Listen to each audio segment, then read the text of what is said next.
got arrested for catching my wife cheating, had my own daughter lie in court, nearly lost my house.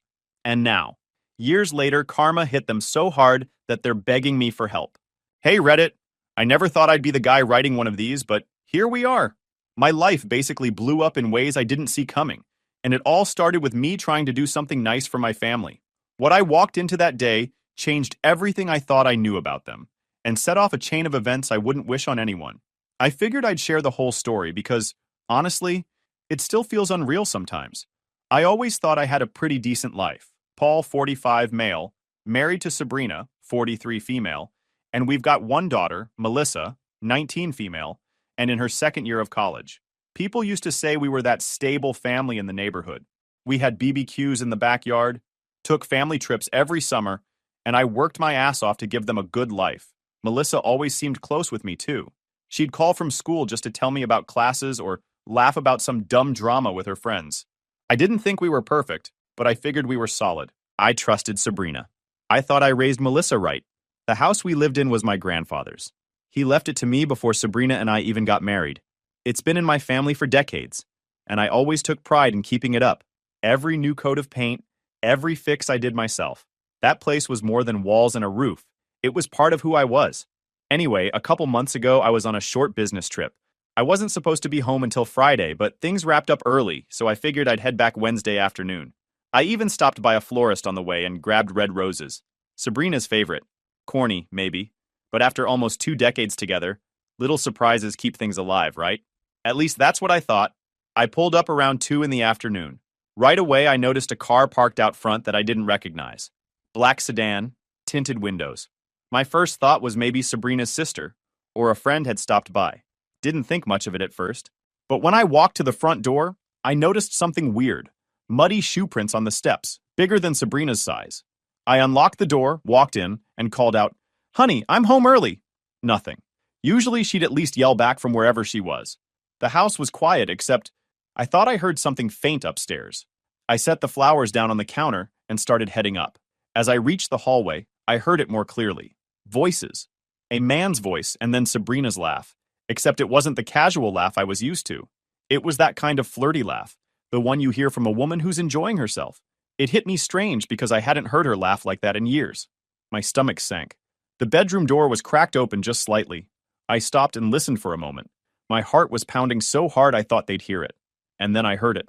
The man's voice again. Low, joking. Followed by Sabrina saying, "Shh, we'll get caught." That was enough. I pushed the door open, and the scene that burned into my head forever was right there in my own damn bedroom. Sabrina was on the bed with some guy I'd never seen before. He looked maybe mid-30s, built, dark hair. My bed. The bed where we slept, where Melissa used to crawl in when she was little after a nightmare. That was where they were. Sheets half off, their clothes thrown on the floor like it was some cheap motel. Sabrina gasped and scrambled, pulling the blanket around her. The guy? He just leaned back like he wasn't even that bothered. He smirked, held up his hand like I was overreacting, and said, "Relax, man. She's not happy with you anyway. We can explain." Explain? Explain what? That my wife was screwing another man in my house, in my bed, in broad daylight, while I was out working? I don't even remember deciding to move, but the next thing I knew I had him by the shoulders. I slammed him against the wall so hard a picture frame fell down. He tried shoving me back, but he wasn't ready for it. I landed a punch straight to his face, then another. His nose started bleeding instantly, and he looked shocked more than hurt, like he didn't expect me to actually fight back. Sabrina was screaming, grabbing at my arm, yelling for me to stop, but all I could see was this stranger in my bedroom, acting like he belonged there, acting like I was the problem. I finally stopped when I saw blood dripping down his face and onto the carpet. My head cleared for a second. I stepped back and told him he had 5 minutes to get the hell out before I called the cops. He didn't say a word. He just scrambled, grabbed his pants, and stumbled out half-dressed, still bleeding. Sabrina ran after him, calling his name. Chad, I would later find out. And then I was just standing there, in the middle of the wrecked bed, my flowers still sitting downstairs, the smell of roses mixing with the sweat and stink of betrayal. That was the moment everything I thought I knew about my family shattered. I didn't stick around to beg or argue. Once Chad bolted and Sabrina went running after him, I stood in that wreck of a bedroom and made myself a promise. I wasn't going to grovel. I wasn't going to sit in the corner wondering what I did wrong. I knew damn well what happened. She disrespected me in my house, in my bed, and thought she could play the victim. I grabbed my keys, went downstairs, and left the flowers sitting right there on the counter, waiting for someone who didn't deserve them. The first night I stayed with a buddy across town. I didn't want to give Sabrina the satisfaction of me sleeping in a hotel like some loser, but I knew she'd come back with her new boy toy, and I wasn't going to give them a show. Sure enough, later that night, my phone lit up with missed calls. Her sister's number, then Melissa's. I didn't answer. When I finally did call Sabrina the next day, she didn't waste time. No apology, no let's talk, just straight to screaming. You're insane, you attacked him. You could have killed him. I can't believe I've lived with a violent man for this long. I laughed into the phone. Violent man? He was in my bed, Sabrina. He's lucky I didn't bury him in the backyard. She hung up. Melissa called a few hours later. At first I was relieved, thinking maybe she'd hear me out. But nope, she had already been spoon-fed her mom's version. Dad, how could you? Mom told me everything. You beat some guy half to death because you couldn't control your temper. I can't believe you're my father. That one stung. Not because I thought she was right, but because I realized how fast she picked a side. No hesitation, no asking me what happened, just blind loyalty to her mom. I told her the truth, that the guy wasn't some innocent stranger. He was a homewrecker who walked into our house like he owned it, but she didn't want to hear it. 2 days later, I drove back to the house to grab a few things. Clothes, tools, some documents I kept in the study. I figured I'd be in and out. That's when I heard the knock. 2 cops standing on my porch. Mr. Gibson, you're under arrest for assault. I actually laughed. Assault? In my own bedroom? Didn't matter. They cuffed me right there in front of my neighbors. Mrs. Kelly across the street was peeking through her blinds like it was the best TV she'd seen all week. Another guy I barely knew was standing in his driveway, shaking his head like I'd just been caught selling drugs. And there I was, standing on my own damn lawn in cuffs, getting shoved into a squad car, all because I dared to defend my house. Jail wasn't anything movie-worthy, but it was miserable in its own way. Cold, smelled awful, a metal bench that wasn't meant for sleeping. I didn't sleep a minute. But the thing is, I wasn't broken down crying. I just sat there, thinking about how I'd gotten here. Not from losing control, not from being reckless, but from being married to a woman who couldn't stay loyal and was now flipping the story to make me the monster. By morning, my lawyer arranged bail, and I was out. He shook his head as he read the charges. 3rd-degree assault. Could be worse, he said. Could be felony. I told him I wasn't losing sleep over it. Chad's nose isn't worth a felony, I said, and the lawyer smirked like he wasn't supposed to agree but did anyway. Walking into work after that was its own kind of punishment. I've been with the same company for 12 years, built a reputation as a reliable guy, someone clients could trust. Now, everyone had heard. The receptionist couldn't look me in the eye. My boss called me into his office and closed the door. Look, I believe you, he said, but clients are asking questions. If this turns into a conviction, we'll have to talk about your future here. That was another knife in the back. I hadn't done anything wrong except defend myself and my home, yet my job was on the line because Sabrina decided to turn it into a soap story. When I drove back to the house that night, the locks had already been changed. My key didn't work. I even noticed a patrol car cruising slowly down the block while the neighbors stared. Message was clear. I wasn't welcome in my own home. My lawyer told me Sabrina had filed for a temporary restraining order. Said I was a danger to her. Said she was scared I might hurt her. Absolute lies. I'd never laid a hand on her. Never even raised my voice in a way that could be considered threatening. But now, according to paperwork, I was some kind of abusive monster. So I checked into a hotel. Same suitcase I'd had from the business trip. Hadn't even unpacked it. That was my life now. Paying for a hotel, paying for bail, paying a lawyer. Meanwhile, Sabrina was living it up in that house, eating from my fridge, watching my TV, probably with Chad visiting whenever he wanted. My first instinct was to kick the damn door in. It's my house, my name's on the deed, always has been. But with that restraining order hanging over me, I knew exactly how it would play out. Cops wouldn't care whose name was on the paperwork. They'd haul me off again and tell me to take it up in court. So I played it smart. I walked away and got a hotel instead. Better to lose a few nights of sleep than hand them more ammo against me. Melissa texted again. This time it was shorter. You need help, Dad. Get anger management. Don't contact me until you do. I stared at the screen for a long time. Anger management? I've never had anger issues in my life. I've worked decades without a single fight. Never hit her. Never hit my daughter. Never hit anyone. Until the moment I found another man in my bed. That wasn't an anger problem. That was called being human. But apparently, in this new version of reality, Sabrina's the victim, Melissa's the loyal daughter, Chad's the poor injured soul, and I'm the dangerous man who lost control. Funny thing is, I didn't feel out of control. Not then, not now. I felt clear. I knew what had to be done, and I wasn't going to roll over just because Sabrina and her affair partner thought they could rewrite the story. This was just round one, and I wasn't planning on losing. The hearing for the restraining order came quicker than I expected. 2 weeks. 2 weeks of living out of a suitcase, paying for a hotel I didn't want, waiting for my chance to step back into my own house like I belonged there. My lawyer told me to keep my head down, stay calm, and let him handle the talking. Judges respect the guy who plays it cool, he said. Fine by me. I knew the truth, and I wasn't going to grovel to a cheater just to get a pat on the head from the system. We walked into the courthouse. Sabrina was already sitting there at the petitioner's table, dressed in her best sad wife outfit, black cardigan, and right beside her, Melissa, my daughter, arms crossed, glaring at me like I was the villain out of some movie. That cut deeper than any punch I'd taken in my life. The judge came in, called us to order, and Sabrina's lawyer launched straight into it. Your Honor, my client has been living in fear for years. This man is controlling, manipulative, prone to violent outbursts. Last week's attack was just the latest in a long history of abusive behavior. I sat there, stone-faced. No shaking my head, no blurting out. Let them talk. My lawyer told me once you look rattled, the judge starts believing the other side. Sabrina put on a performance. How she had no freedom. She even said she was afraid I might hurt Melissa. That one made my blood boil. But I kept my arms folded and waited. Then came the part I didn't expect. The bailiff called Melissa to the stand. My own daughter. I watched her walk up there, avoiding my eyes the whole time. She started parroting her mom's story like she had rehearsed it. Growing up, Dad was controlling. He always wanted to know where I was, who I was with.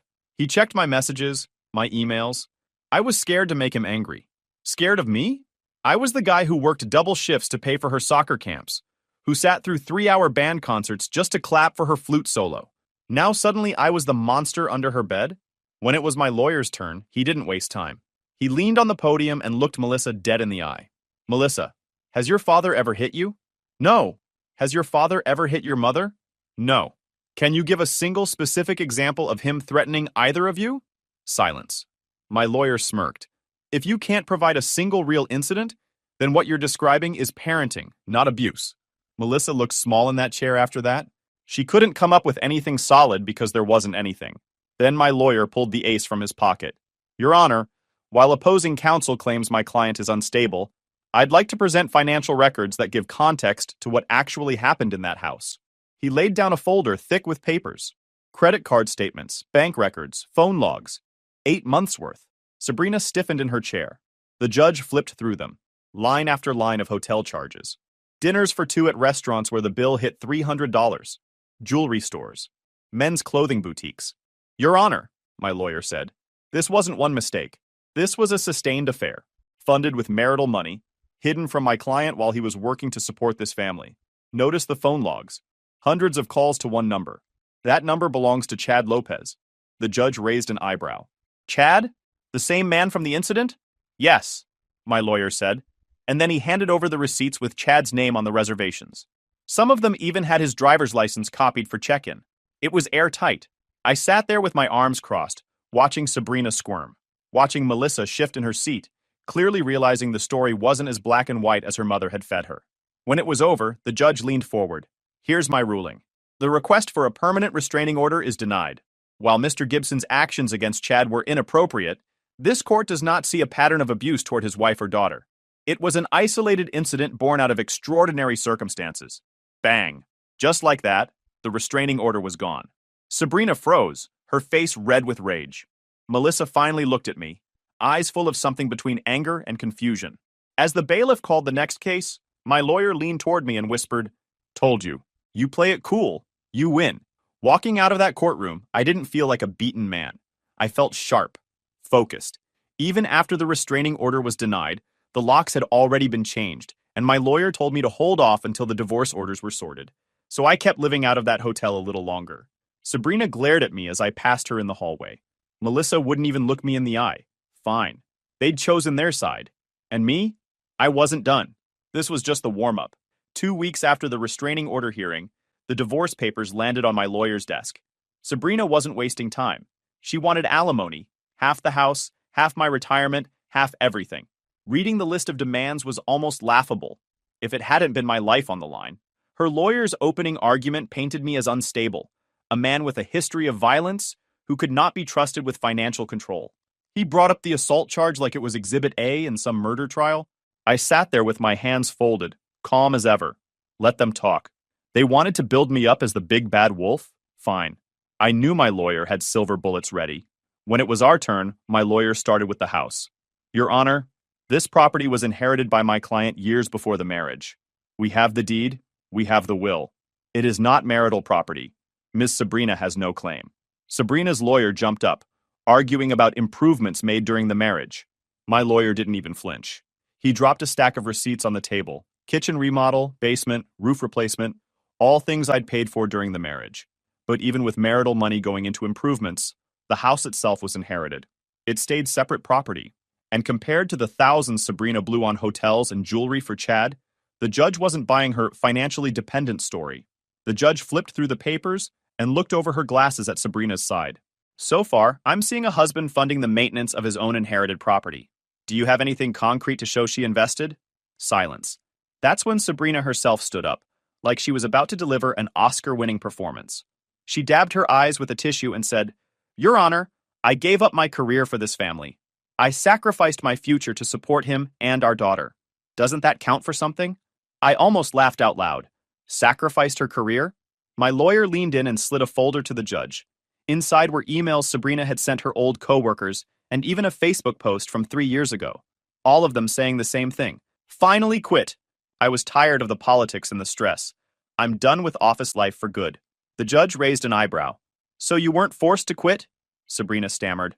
I was under pressure. I couldn't handle. The judge cut her off. Miss Gibson, there's a difference between sacrifice and choice. This looks like choice. Her face turned red, and she went back to fake crying, dabbing her eyes like a soap actress. Then my lawyer hit with the financial angle again. Your Honor, opposing counsel is requesting spousal support, yet Ms. Gibson spent over $15,000 of marital funds on hotels, restaurants, and gifts for her affair partner. We have receipts. We also have phone records matching the transactions. This wasn't an isolated mistake. It was a lifestyle. The judge looked down at the paperwork, then back at Sabrina, and then she actually laughed. Out loud. Someone who spends $15,000 on hotels and jewelry for another man clearly knows how to handle money. You're not convincing me you were financially dependent, Ms. Kerbort. It's Gibson. The room went dead quiet, except for the scribbling of the court reporter. Sabrina's lawyer shifted in his seat, clearly wishing he was anywhere else. That's when Sabrina lost it. This isn't fair. I gave him the best years of my life. He's heartless, Your Honor. Absolutely heartless. And then Melissa stood up from the back, her face twisted with rage. This is bullshit. You're ruining her life. She deserves everything. The bailiff moved instantly. Sit down, young lady. Melissa sat, but not before shooting me a glare like I was the devil himself. I didn't look away. I wanted her to know I saw her. When it was all said and done, the judge delivered the ruling. The house stayed with me. My retirement account stayed with me. My car, mine. Sabrina got her car, her personal belongings, $25,000 from our joint savings, and $12,000 credited for minor household contributions. That was it. No alimony. Ms. Sabrina, the judge said firmly, adultery has consequences. Using marital funds to support an affair is a breach of fiduciary duty. You made your choices. This court will not reward them. Bang! Case closed. Sabrina collapsed into her chair, crying like her world had ended. Melissa whispered something in her ear and glared at me again. But I wasn't moved. I walked out of that courtroom with my head high. I had played their game, taken every lie, every accusation, every fake tear, and I still came out on top. The way I saw it, this wasn't just a win. This was proof. Proof that I wasn't the unstable one, that I wasn't the monster they were trying to paint me as. Proof that I was still standing, while they were the ones falling apart. And I wasn't done yet. The divorce might have been settled, but the fallout was only getting started. As soon as we stepped out of the courthouse, Melissa came storming after me. She didn't even give me a second to breathe. You ruined her life, she snapped, her voice shaking but loud enough for everyone to hear. You embarrassed her in there. You could have just let her have something. But no, you had to take everything. I turned, calm as ever. No, Melissa. She ruined her own life. She cheated. She lied. She drained our money. All I did was show the judge the truth. Don't blame me because you don't like how it played out. She folded her arms, glaring at me like she didn't even recognize me anymore. You're heartless. She gave you years of her life and you threw her away. I couldn't help but laugh. She threw herself away in my bed with another man. And you? You helped her. Don't think I didn't hear every word you said in that courtroom. Her face went red. She wanted to argue more, but she didn't have the words. She stormed off to Sabrina's side, muttering something about how I wasn't the father she thought I was. Fine. If she wanted to rewrite history, she could live with the new script. That night, sitting alone at the hotel desk with a stack of bills in front of me, I made a decision. Melissa had chosen her side. She lied in court, backed her mother's play, and tried to bury me financially. There was no reason I should keep paying her tuition, her rent at college, or her credit card charges. She wasn't a kid anymore. She was 19, old enough to make her own choices. And if her choice was to side with her mother, then she could deal with the consequences like her mother. The next day, I called the college and cut off my direct payments. I called the bank and removed her from my card. Done. I knew it wouldn't take long for her to notice, and I was right. 3 days later, she called. Her voice was tight, trying to sound calm but full of panic. Dad, my tuition payment didn't go through. The office says I'm going to get dropped from classes if it isn't covered in 2 weeks. What's going on? What's going on? I said evenly. Is that I'm not your wallet anymore. You wanted to stand with your mother? Then stand with her all the way. Let her pay your bills. Her voice shot up an octave. She doesn't have the money. You know she doesn't. You can't just cut me off. I'll have to drop out. I leaned back in my chair, smirking. Then get a job like everyone else. You think you're special? Thousands of college kids work their way through school. You'll survive. There was a long silence, just her breathing hard through the phone. Then she finally said, I can't believe you do this to your own daughter. No, Melissa. I can't believe my own daughter stood in court and lied under oath just to help her mom rob me. Actions have consequences. You made your choice. She hung up on me. For the first time in months, I felt at peace. Not happy, just clear. I was done funding people who stabbed me in the back. Once I finally got back into my house, the peace got even better. No Sabrina's nagging, no Melissa stomping around slamming doors, no fake smiles when I knew something was wrong. Just me, the quiet, and the space I worked hard to build. I'd eat what I wanted, watch whatever I wanted, leave my boots in the hallway if I felt like it. My house actually felt like mine again. Meanwhile, Sabrina was spiraling. Word got around that she was applying for apartments, but her credit was garbage and nobody wanted to take her. Most landlords want first month, last month, and security up front. Sabrina didn't have that kind of money, not after blowing thousands on Chad and then losing in court. So she stayed with her sister. Except her sister's husband wasn't having it. I actually got a call from him one night. He never liked me much, but he respected me enough to be blunt. She's your mess, not mine, he said. I've had her under my roof for weeks, and I'm about done. She doesn't clean. She doesn't cook. She just sits on her phone all day. And Melissa comes over like it's a damn reunion. I don't know how you lived with that man. I just chuckled. Careful. If you let her, she'll never leave. Good luck. He sighed. Don't wish that on me. I hung up smiling for the first time in a while. Because here's the truth. I didn't feel guilty. Not even a little. I spent nearly 2 decades giving Sabrina everything she wanted, bending over backwards to make her life easier, and she paid me back by cheating in my own bed. I put Melissa through school, gave her every chance at a future, and she paid me back by standing in court and trying to paint me as an abuser. So no, I wasn't going to lose sleep over cutting them off.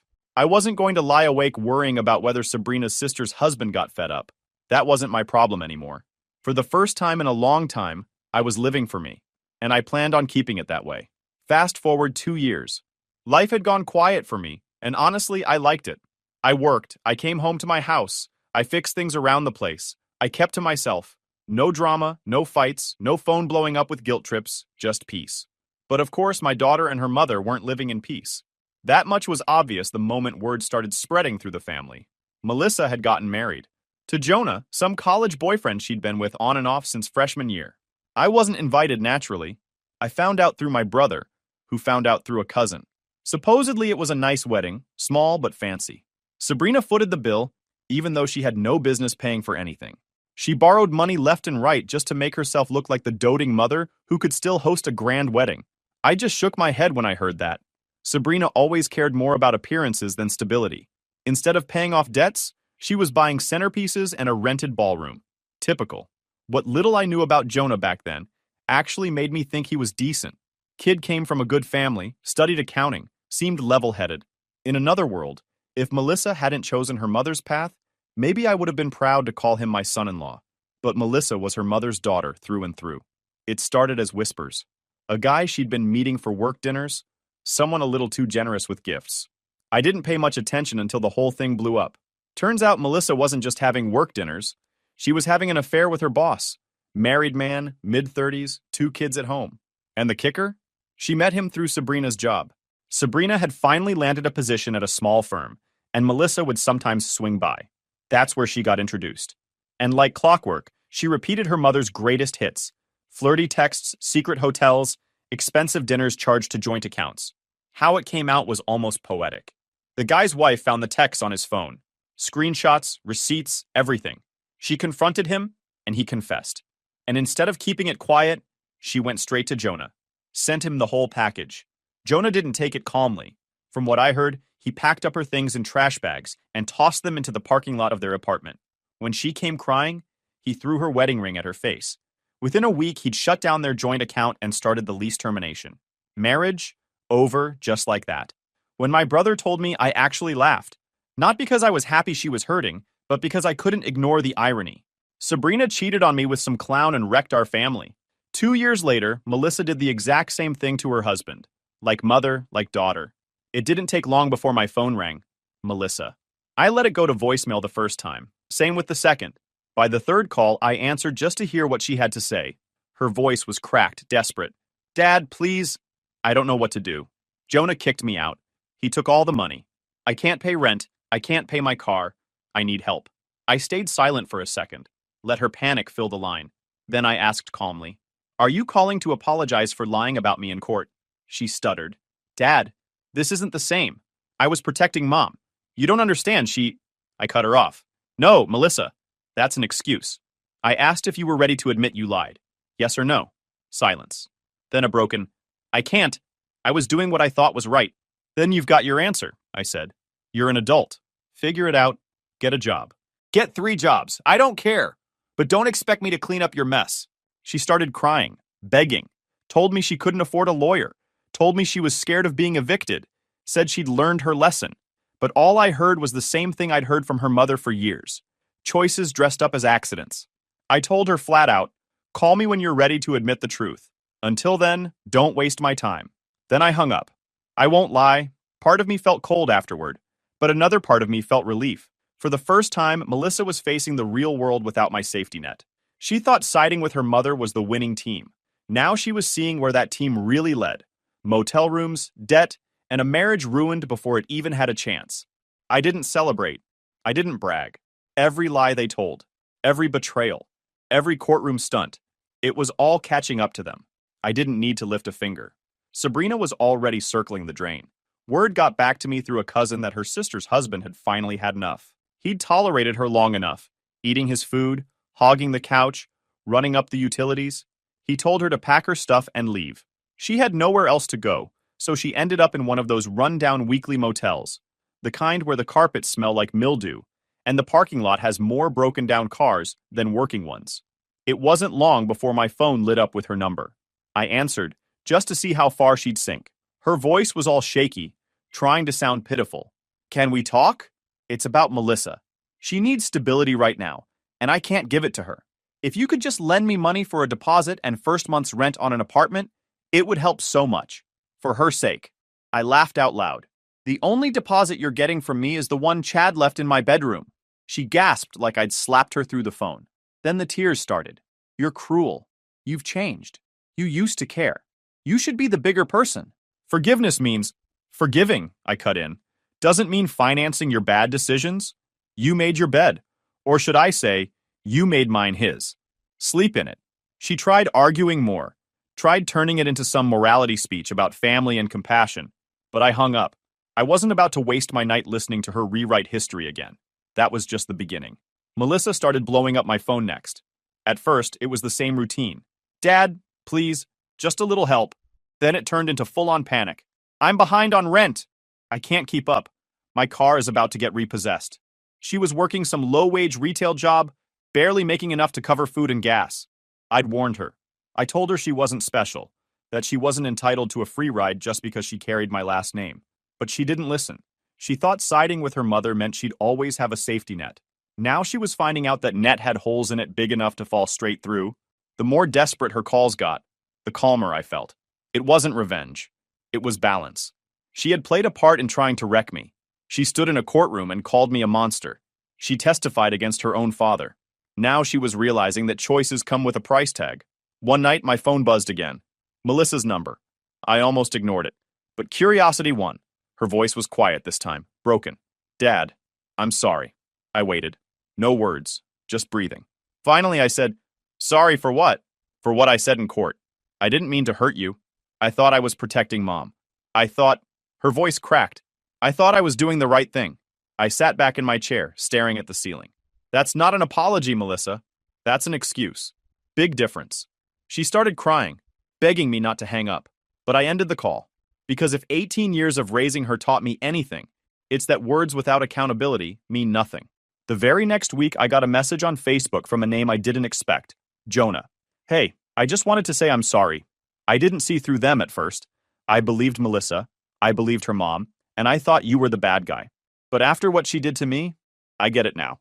I understand why you cut them off. You were right. I read that message twice. Not because I needed validation, but because it was almost funny. The guy they swore was their golden ticket, the husband who was supposed to give Melissa the life she thought she deserved, was now on my side. That was the kind of closure money can't buy. So here I am, 2 years later, living in the same house my grandfather gave me. No Sabrina, no Melissa, no constant lies, no guilt trips, no courtroom games. I eat what I want. I sleep when I want. I watch whatever the hell I want on TV. And I don't answer to anyone. People tell me I'm too harsh, that I should forgive, that I should help them back on their feet. But here's the thing. They didn't trip. They jumped. Sabrina jumped when she chose to cheat. Melissa jumped when she chose to testify against me. They jumped, and now they want me to break their fall. I'm done being their safety net. YouTube just dropped this new hype feature. If you're hooked on this story, smash that hype button. It tells YouTube this video deserves to blow up, and it keeps even crazier stories coming your way.